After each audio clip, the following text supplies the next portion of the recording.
what you feel comfortable with, and that's the lateral view. Probably I will just put it side by side. See how I count access. Okay, stop sharing for 2 seconds. See the later styles. That should be here. And technical issues always. Okay, so you got the AB view and the patient having difficulty swallowing, and then you got the other view, which is the lateral view. Excuse me, Khalil. Sorry? Yes. At times, what happens is that your sound is there is a bit of a problem at times where it is a slightly low, and then it becomes okay. So there is an issue. If you can, maybe you can, if you can be closer to the mic or whatever. I will try. The other option is to look through on mobile also, and it will be that the audio. But I'll try the headphone for 2 seconds and see if that working.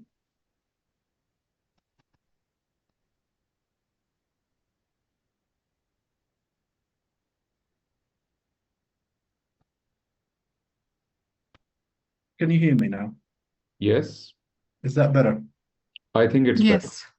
Excellent. Thank you. Yeah. Thank you. Share again. Sorry about that. Let's start again. Hopefully you can see something now. So we got the AB view and lateral view of barium swallow for the patient. And you see what you can request control if you like, or you can tell me what you see in the abnormalities. Yeah, I think I'll tell you what I see. Okay. So these are AP and lateral projections of the barium swallow, and I can you play the AP one? Yeah. And there is an extrinsic impression in the mid esophagus. Okay. It's a smooth impression.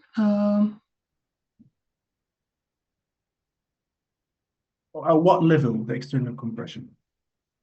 Sorry? You say there's external compression. At what level? Yeah, it's mid thoracic esophagus. That here, yeah? Yeah, yeah. Okay. What do you think that caused by? Would be a benign lesion like an leiomyoma. On that area, okay. What that shadow? Do you see that shadow? What do you think that is? That's aorta, aortic. Okay, is that what you mean? Yeah. Yeah. Is it?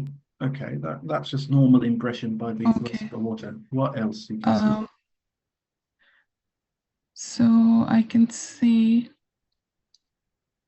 the esophagus. The barium is normally outlining the upper esophagus, the pharynx and the upper part of esophagus. I can see. So there is a outpouching. Okay. At the level of C6. Excellent. On the lateral view. Yep. So this could be a Zenker's diverticulum. Okay, and what made you think that's a Zenker diverticulum? Was any differential? Because it's at the level of C6 and mostly at this level we get this diverticulum. Okay. Well, there's 2 types of diverticulum mainly. There's more types of that. There's something called, so I'm going to do some teaching now. So thank you for that. There's a Zenker diverticulum. That's true because you can see the cricopharyngeus muscle here, indentation. So it is above the indentation for Zenker diverticulum, yes. And that's a small Zenker diverticulum. You can see it's retaining the contrast. If it's below, you will call it Killian-Jimson diverticulum. But that's a different cause. So that's the 2 differential groups for that. The rest of the barium is. So I'm going to show you another companion case. So I'm going to 20 seconds. And tell me, probably that's a bit more obvious. Can you see the new case or not? I need to show and reshare. You can't. Sorry, I couldn't get what you're saying. So I'm showing now a new case. Is that apparent to you? Can you see a new case or not? Yes, I can. Okay, so I'm going to just make that bigger and tell me what we see. Yeah, okay, again, I'm presented with a lateral projection of the barium, and there's a big diverticulum. Yeah, okay. Yeah, again, it's at the level of 2, 3, 4, 5, 6. It's more about the indentation of the peripheral, but okay, there's a large diverticulum. What else also you can see on that barrier? So there's irregularity of the hypopharynx. And yeah, okay. You mean that area? yes, and there's some aspiration into the... Exactly. So there is a problem in the mechanism of swallowing. It's not irregularity, it's just the patient cannot empty the larynx properly, and then that resulted in aspiration. So this is a Zinker diverticulum, and that what happens sometimes we have a problem with the swallowing mechanism, or you can get the diverticulum a lot distended, and that we can see is just regurgitation of the fluid, and we can cause aspiration. So this is Zinker diverticulum with aspiration, just to show you that kind of thing. And there's another companion case to show you that range of diverticuli in that region. We move to another case, so 2 seconds. Let's close that one. And what you can see here is another patient who had some spinal fixation. So I'm going to run that through to you and tell me if you can see anything abnormal in that one.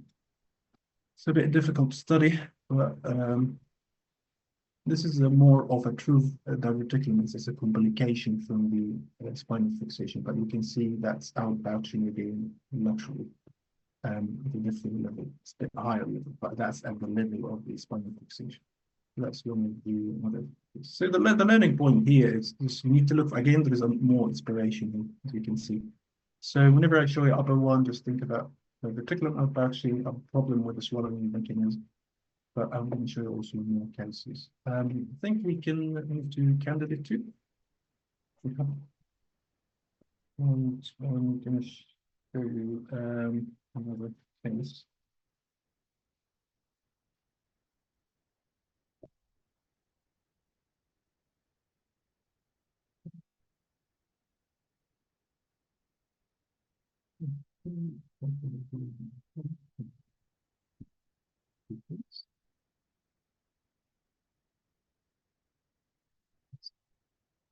Right, so the candidate 2, this is a patient who's complaining, 18 years old, 20 years old, who's complaining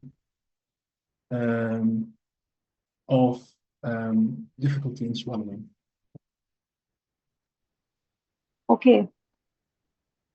Right, Should I start? Yeah, please do. I'm provided with upper GI study, and I could show concentric narrowing at the level of upper esophagus. Yeah. I could see 2 rings at the level of upper esophagus, and with mild upstream holdup of contrast. However, there is a normal passage of contrast inferiorly as well. So, considering the location, I'm thinking of cervical webs, and I would like to correlate for any iron deficiency anemia to exclude Plummer-Vinson syndrome. Thank you very much. That patient actually presented with anemia. Exactly, and that's multiple cervical webs. As you mentioned, it's Plummer-Vinson syndrome. So well done. That's well spotted. Management and etc. So you have to investigate and look for, as you mentioned, anemia in other cases. But that's just a classic case of Plummer-Vinson syndrome. Thank you very much. Stay with me. I'm going to show you another case. I'm not very well with that one.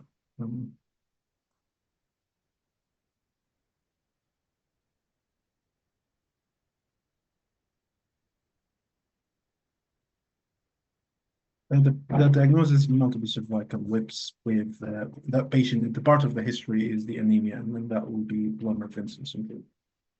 There's still a problem with hearing. Okay.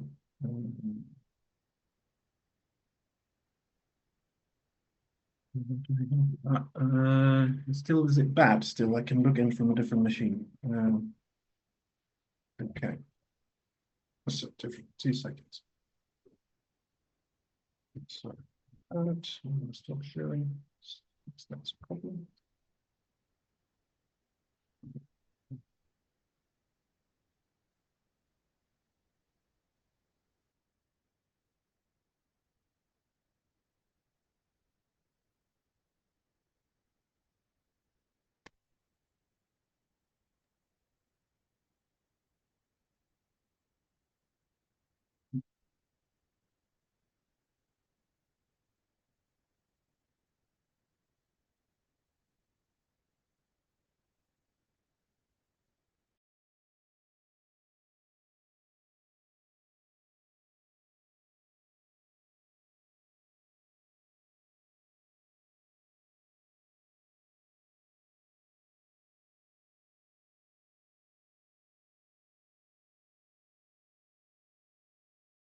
And looked into differently.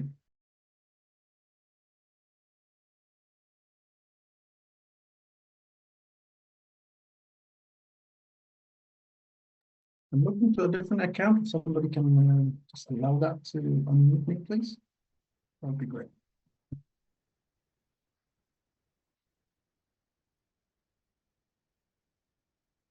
Not any better. There. Okay. Just again.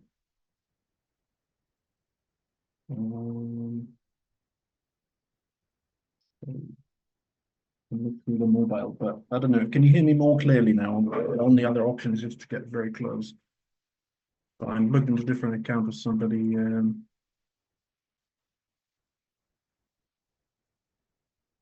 Yes, sir, I can hear you. Okay, thank you very much. Appreciate that. Okay. Let's crack on then.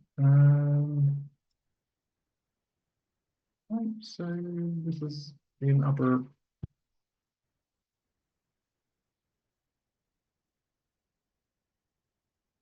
Hopefully that now working well. So this is another study, barium study, and we got candidate 2. Please tell me, what do you see in this case? I'm going to run a few of them. I'm going to have 2 slides together. That's the first one. This is another run here.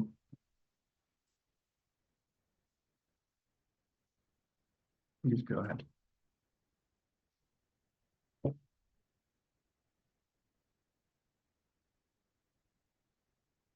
Hello.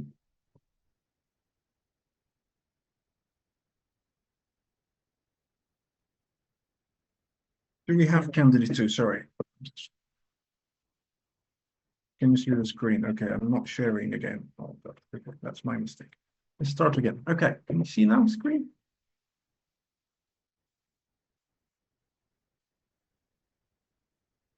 You can see a screen. And who is with me now from the candidates? Yes, sir, I can see it. Okay, so what do you think? I'm provided with the barium study, Yeah. and I could appreciate that there is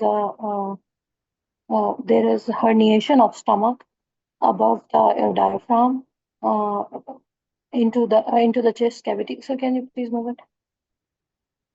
With the suggestion of a stricture or narrowing at gastroesophageal junction. So I'm thinking of a hiatal hernia with a stricture at the gastroesophageal junction. Well, it's the GOJ, is it? It's difficult to say sometimes that when you see that structures and there's not causing any holdup, isn't it? So that's what type of hernia is this? So it is a sliding. Sliding hernia, yes. And that means that GOJ is above the hiatus, basically. Yes, sir. So we will call it type 1. Okay. So just to show you another case in that one, and tell me if you see any difference for this case, and then we move to 3 perhaps. So I'm going to show you run this study. So I'm provided with upper GI contrast study, and I could see a smooth diverticulum just above the lower esophagus, just above the gastroesophageal junction, likely representing an epiphrenic diverticulum. Okay. What else could it be? Maybe show Uh, some pictures and then that will help you. So I would say just wait till you see what is happening in the Sorry, Probably, sir, I'm unable to hear you clearly. sorry? I'm unable to hear you. Okay. So just looking at you said that could be a different, yeah, it's got diverticulum. What other differential are you thinking when I'm running this study? Um, I'm thinking that the gastric outline is not clearly visualized. Okay. I think that the stomach is protruding above the diaphragm, but I'm thinking that this is no the rolling type of paraesophageal hernia maybe Yes. And what because helps you to differentiate between both? the gastroesophageal junction is seen below the diaphragm, and I see outpouching, protruding just close to it above the stomach. So the junction is just below, so I'm thinking of rolling type of hernia. Rolling bump, yes. So that's paroesophageal hernia, as I mentioned, or type 2. Yes. Excellent. I'm going to show you one more case, and then Okay, sir. you tell me what you see. So this is another swallow. And hopefully it will work. It's just some error. Oh, I might need to restart it and share again. Still loading. And hopefully you can hear me clearly now. Yes, sir. I can hear you now. Good. Okay. So it's just still loading.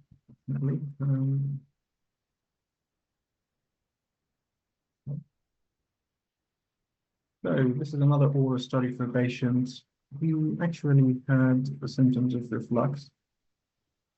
I'm going to just run quite a few images here. Right. Try just stopping this image. What do you think that could be? Mm,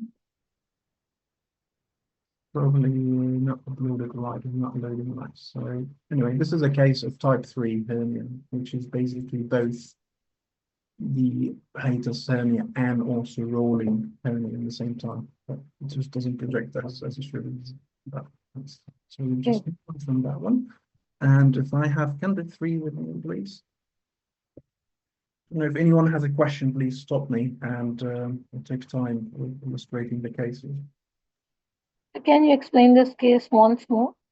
This one of the images is not loading right, but basically it's a recurrent hernia where you can see that the GOJ is up high here, but also this part of the stomach is herniating. So they call it type 3. So it's just a companion case. You've got type 1, which is sliding hernia, and then you've got type 2, which is paroesophageal, which we see in one case, and this is the case 3, which is basically type 3, which is both having sliding hernia and paroesophageal part of it also, which due to recurrence or weakness in the diaphragm. It doesn't project well, the image is not loading, so I'm going to just leave it there and move to another case if that's okay.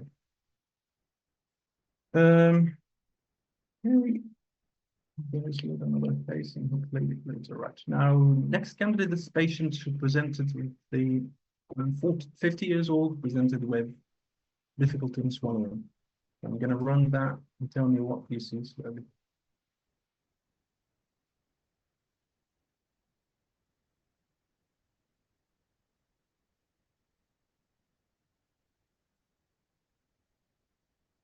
Okay. Hello, candidate 3. Yeah, Assalamualaikum, sir. Yes, sir. So, Sir, can you run it again? Sir, I have been presented with the series of barium swallow in which I can see a stricture at the just below the impression of the aortic knuckle, and it appears to be uh,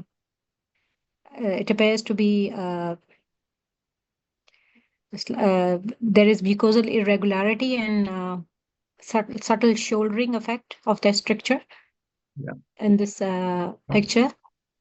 So, considering the age of the patient, 70 years with difficulty in swallowing, my first most probable diagnosis will be a CA, a carcinoma, because of the mucosal irregularity and the shouldering effect in the age.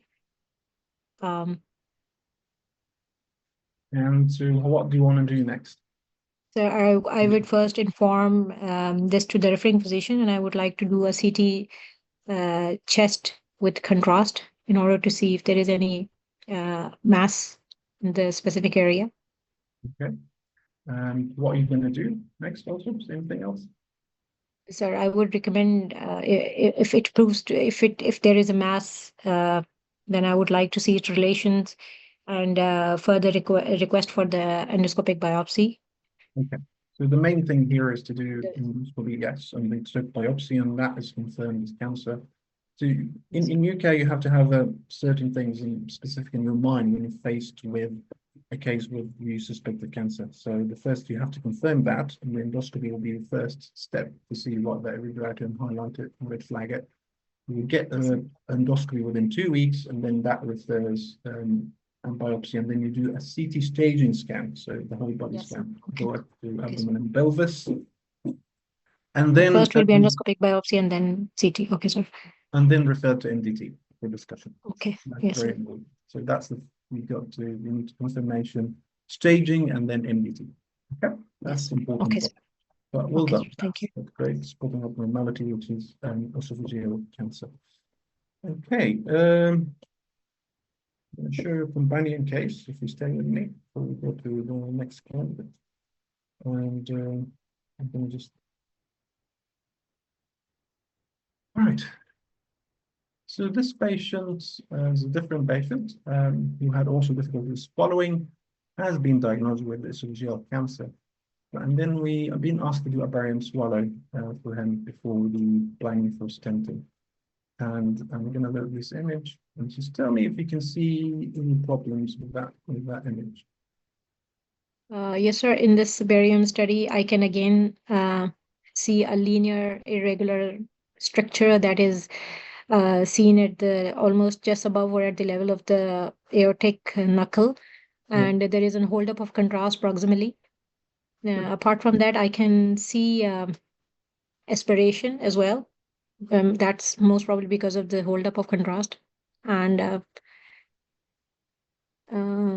so and there is no passage of contrast distally into the stomach. So it is like a structure that is a structure which is with associated aspiration and obstruction that is not letting the contrast go further beyond its level. What other differential you got? Sir, it could be it can be an outpouching, holdup of contrast in a pouch. I would like to see a lateral view that will be. Well, that's the images we have here, but that's the holdup, and we know that's esophageal cancer. But what about the appearance in the trachea? So you see some contrast in the trachea, yeah? Yes, sir. What could be other cause for that? Therefore, cause for the aspiration? Well, it's not aspiration, basically, because the upper trachea is not. Tracheoesophageal fistula. It could be the fistula's communication because of this cancer between the between this esophagus and the fistula. Yes, sir. So yes, exactly. I can see that's the communication between the esophagus and the trachea. So that's a malignant tracheoesophageal fistula. Don't forget about that. Cancer can erode into the trachea because of the nearby structure. And what could we do to this patient? Sir, again, first of all, we will. I don't think whether endoscopy will be possible in this case or no, but well, we will find it difficult to pass it through, but we managed to get samples, and we know that's esophageal cancer. What could be? So, biopsy and then CT staging and then referral to the MDT. Yes. But is anything therapeutic we can do for the patient? Not therapeutic. Yes, stenting, sir. We might be able to do the stenting and also this obscure. What do you say? I don't have the images with me, but this patient has had a identify the fistula and sir, try to treat it with. Exactly. So what we done, we put on the stent, and that covered the site of the fistula too. Yeah, covering the fistula site. Yes. It's a palliative treatment anyway for this case, which is advanced esophageal cancer. Excellent. Thank you very much. I hope that case, and hopefully my voice is clear, but that's a case of malignant tracheoesophageal fistula. So just another. Sir, your voice is clear, but it's just you're speaking too humbly, like. Okay, thank you. Fine, I will give a shout now. So yes, that's the case of malignant tracheoesophageal fistula. Just think about what could be other causes of that when you see. So you observe the contrast in the esophagus, you observe it in a different pathway that shouldn't be there, and you thought about the aspiration. That's very good differential, but another cause of that is malignant erosion. Okay, excellent. Thank you very much. Then we have a candidate for them.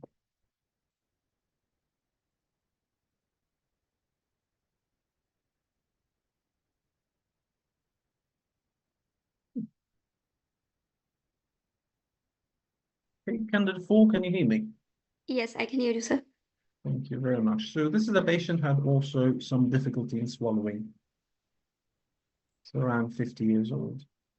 I'm going to run the study. You just tell me if you see anything abnormal, and that's the lower part of the esophagus. I have been presented with upper GI contrast study. Here I can see that there is evidence of dilatation of the esophagus is noted, Yeah. and there is filling defect is also present within the level of esophagus. Okay. And there is the contrast has passed within the stomach. Okay. There is some mucosal irregularity also evident at this level. There is no extraluminal contrast is noted. Okay. So this can be some filling defect at the level, and there is a delayed passage of contrast within the lower esophagus. So there may be some obstruction at this level. So what's your differential? What's your view? So dilated esophagus, some irregularities in the esophagus, that's true. But what is causing the dilatation of the esophagus? There is a smooth narrowing, and also there is evidence of bird beak appearance. So this may be evidence of some eclesiocardia. Echalasia, yes. So do you know what types of echalasia? Yeah, there are two types, like the primary eclesiocardia and the secondary. Secondary eclesia is due to some obstructing mass lesion, and primary is due to some like muscles are not working well. The nerve plexus is not working properly. Yes. So basically, there is a defect in the nervous plexus that doesn't relax the junction, or relax the lower esophageal sphincter. Okay. And what do you think that sign? Do you know what sign this sign called? Sorry. You need to do it. So that appearance. That's bird beak appearance. Bird beak appearance. And do you think there's any? What do you suggest is it for the next step? The next step is a upper GI endoscopy, and if there is some obstructing mass, then biopsy can be done. Apart from that, contrast and CT scan of the chest, and referral to the gastrointestinal MDT for further management. Okay, if the endoscopy was normal and we think this is a primary echalasia, do you know what would be the management of this case? Then there can be a balloon dilatation, or some botulinum toxin can be given for this management. Excellent, thank you. But not botulinum toxin. I don't know if that will work, but usually it's you try dilatation. If not, you can do operation, which is cardiomyotomy, classically happen. Okay, excellent. Stay with me. I'm going to show you another case. That's mostly the discussion, as you can see. Just understanding is nothing too magic about barium. But we'll get into more other cases where we upgrade the game a little bit. So this is a patient so this is the X-ray. Let's start with here and tell me, what do you see in this patient? I have been provided with upper GI contrast study. Here I can see that there is also significant dilatation of the esophagus. And the contrast has passed within the lower esophageal junction and also within the stomach, but there is a delayed passage of contrast. So do you see contrast in the stomach? Yes or no? Like it is going through the gastroesophageal junction, but not has reached. So okay, do you see anything? What is that? There is a band, gastric band, I think. Okay. That causing some obstruction at the upper esophagus level, gastric band surgery. Okay, so what do we call this? So this is a tied gastric band, yeah? So there's a hold up, the patient come up, pass the contrast into the stomach, yes? But do you think it's any problem with the gastric band itself? I think it is like it is making an acute angle, so I think it is normally placed. It is not migrated. Yes, good. Do you know what the name of that angle is? You have a name for it? No, sir. Sorry. It's called phi angle anyway, so don't worry. So it's, as you said, that's just indicator whether the band is in the right place or not. And it's acute angle. So the band in place, and you can look at the line, and there's no discontinuity or anything, and then the patient scores in hold up. This is one of the commonest complications of gastric banding, that the patient have difficulty swallowing, and we just put too much in the gastric band.